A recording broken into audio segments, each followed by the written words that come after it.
Hi, second graders. Welcome to your first lesson about visualizing, which means we are going to sketch the two nasty aunts from James and the Giant Peach, Aunt Sponge and Aunt Spiker. And you might be hearing a little bit of cars going by, and it's just because it was so beautiful out. I couldn't stand to be inside. So we decided, let's do this outside. And I hope that you can do this outside too. So you might be noticing someone new in the video with me. Hi everyone, I am Allie. I am Miss Grimes' daughter. And I had to do a little bit of convincing to say, please, please, please help me out with this lesson. So I tried on the term of quarantine entertainment. And here she is. It worked. Yes, it did. All right, so here we go. When we think about visualizing, it is opening your eyes and visualize. I'm going to show you. Thank you for holding, James. When you're visualizing, it's something that you're very used to doing, and many times we say it in writing. We're doing writing lessons and where you visualize to make sure you're getting all of the your senses into your writing. But when we're reading, that's what the authors do for us. So it's creating pictures in our heads based on text we read or hear. You guys, it's as simple as this. You all know this. Make a movie in your mind. And this little guy is saying, I see the chocolate dripping down in puddles. Wouldn't you want to be in a story with him? So why do we want you to be visualizing? Why do your teachers always say, picture in your mind, picture in your mind? Well, we are all thinking the same thing. It makes you feel more connected to the story, to the characters, to the places that the scenes are taking place in. And then you also picture what the character or the place looks like. It's very much like zooming in on the phone or zooming in on your camera, and you can actually see. You can see people's eyes. You can see their wrinkles. You can see their facial expressions. That's what you get when you use really great description to describe characters or the places that it's happening. And the last thing is, it's as simple as it helps you understand what's happening better, because if you can see it up here, you're thinking it, you're hearing it, sometimes you're smelling it. What if you're tasting all that chocolate that just dripped down into puddles, right? Touching it. So today we're seeing it. I wanted to tell you something quickly about the word visualize. There is something called a root word, and viz is a root word, and it just means to see. Look at some other words that you definitely know these words. Vision. When we think about vision, people think, thinking about some big long-term goals out there. I have a vision for you and you're going to be this fabulous somebody one day. Or you can go to the eye doctor and he's talking to you about your vision. Like, I'm wearing my spectacles like Aunt Spiker, and my vision has worsened over the last 5 years. Completely. I've never worn glasses before, but 5 years ago, yep, I've got them. But that's pretty good vision over there, Allie. Yes. So we have visual, something that you are like an illustration or a diagram, a chart, giving you a visual. This is a visual. Visualization, the act of seeing this. Invisible, taking away the sight. It's no longer being able to be seen. Visit. You guys try it really quick. Why would viz, be on this chart when it has something to do with to see? Did you get it? Yes, when you go visit someone, you are going to see them. And the last one is visor. I wanted to show you. Visor is interesting, even though it's not viz, but it's still VIS. A visor helps shade your vision, your sight, from the sun. So this, in case you're wondering, what is a visor? This is a visor. You just sort of put it on there. I think that they have the hole in the top just to like let your head breathe if you're out in the sun. But all it is, it looks just like a baseball cap. It's shading your eyesight. Okay. Let's see. To get started, you might be wondering, so how do you want me to visualize? Well, number one is to open your eyes. It's really opening your ears too.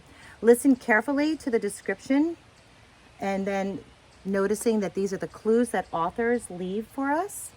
And then be aware of something called similes.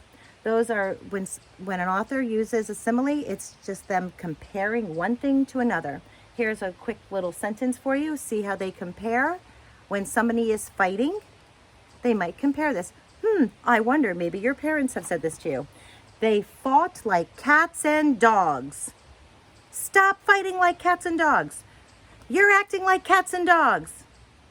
I don't know if you've ever heard that before, but I bet there's been some similes that describe your behavior. So, and that's not really what's happening, right? Because you're not a cat or dog, but you can see them fighting, snarling and clawing at each other. I hope you don't do that at all. Allie, did you ever do that with your sister, Victoria? Nope. Did you ever claw? Never clawed. Never. Never. No. That's rude, right? Very rude. Yes. Okay, get ready. All you need is a pencil and a piece of paper. We have extra large papers so you can actually see what Allie's doing. But you know what? You're going to see this at the end because you're going to be sketching right along with us. Get your paper, get your pencil. If you have to go get it right this second, pause the video and come right back to us. Okay, and you can just get any kind of paper. It does not matter what it is. Okay, get ready, Allie. Here's your pencil. Dun, dun, dun, dun. Those two nasty aunts. Okay. On sponges first. Here we go. Auntie Sponge. I'm wondering, maybe we should flip this up and give you a whole new piece of paper in case you get really large with your drawing, which I think you should, so everyone can see, right? Okay, on Sponge, here we go. Good luck. On Sponge was enormously fat and very short. Everyone keeps sketch right now. Go, go, go. Enormously fat and very short.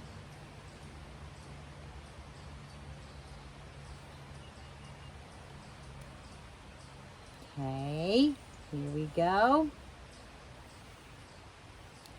She had small piggy eyes.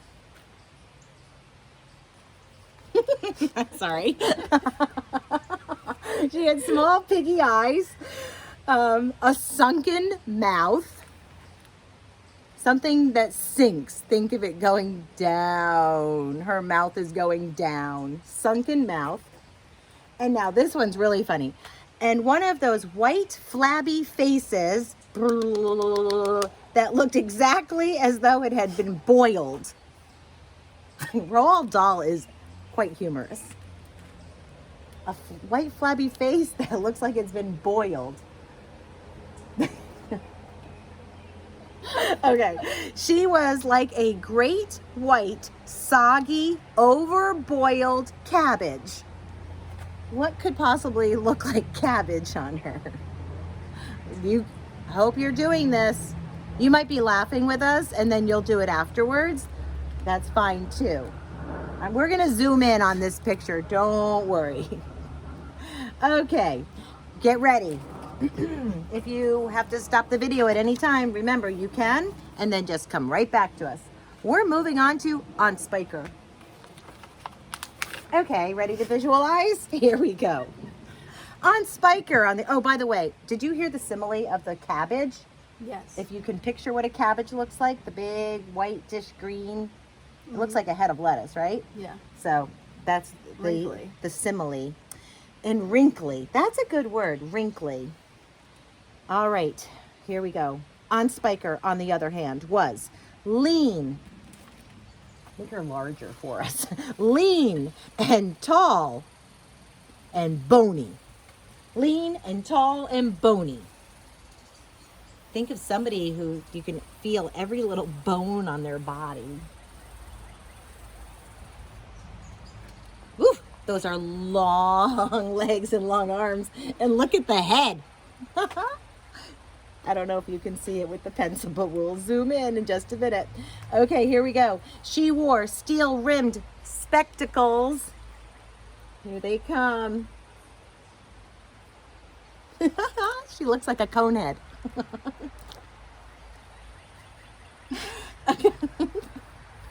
That fixed onto the end of her nose with a clip. Ooh, let's see what kind of nose on Spiker gets.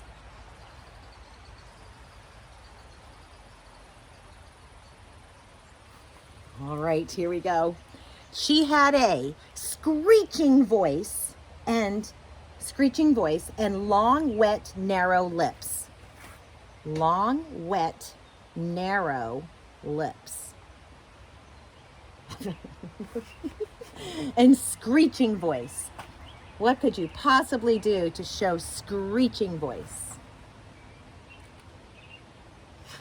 I don't know.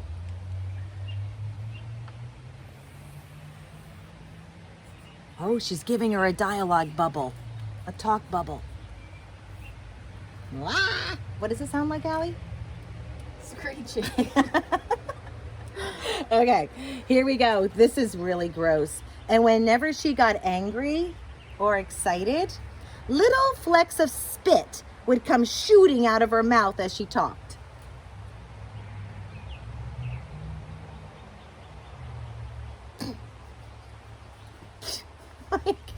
Don't stand too close to that woman. And there they sat, these two ghastly hags, sipping their drinks and every now and again screaming at James to chop faster and faster. They also talked about themselves, each one saying how beautiful she thought she was. On Sponge, she had a long-handled mirror on her lap, and she kept picking it up and gazing at her own hideous face. Allie and I, much to Allie's liking, I'll say, she's going to be on Spiker and I'm going to be on Sponge in our reading. I'm going to take a little picture of this so you'll be able to see it at the end so you can actually practice reading, and maybe you'll be on Sponge one time and maybe you'll have an adult or a sibling be on Spiker and then flip.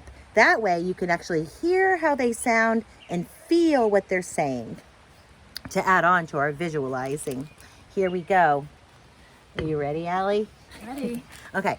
Basically, Allie doesn't yell. She doesn't screech, but she's taking on Spiker's part because it's the shortest part. Just letting you know. Okay, here goes. So you better screech, okay? Which one am I? Here we go. You are on Spiker. Okay. So you're going to come in here and you're coming over there. So it's always good to practice ahead of time. Okay. I look and smell, Aunt Sponge declared, as lovely as a rose. Just feast your eyes upon my face, observe my shapely nose. Behold my heavenly silky locks, and if I take off both my socks, you'll see my dainty toes. But don't forget, Aunt Spiker cried, how much your tummy shows. Aunt Sponge went red. Aunt Spiker said, My sweet, you cannot win. Behold my gorgeous curvy shape, my teeth, and my charming grin. Oh, beauteous me, how I adore my radiant looks, and please ignore the pimple on my chin. My dear old trout, Aunt Sponge cried out, you're only bones and skin.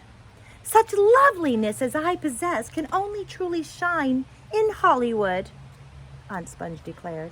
Oh, wouldn't that be fine? I'd capture all the nation's hearts. They'd give me all the leading parts. The stars would all resign. I think you'd make, Aunt Spiker said, a lovely Frankenstein. So there's a simile for you. Thank you very much, Allie. I hope everyone goes back and finishes your sketching and maybe even ask someone else in your house if they would like to sketch while you read, because this will be right there for you to read all the descriptions. All right, second graders, I will see you for your next read aloud in I don't know, probably tomorrow. Bye. Bye.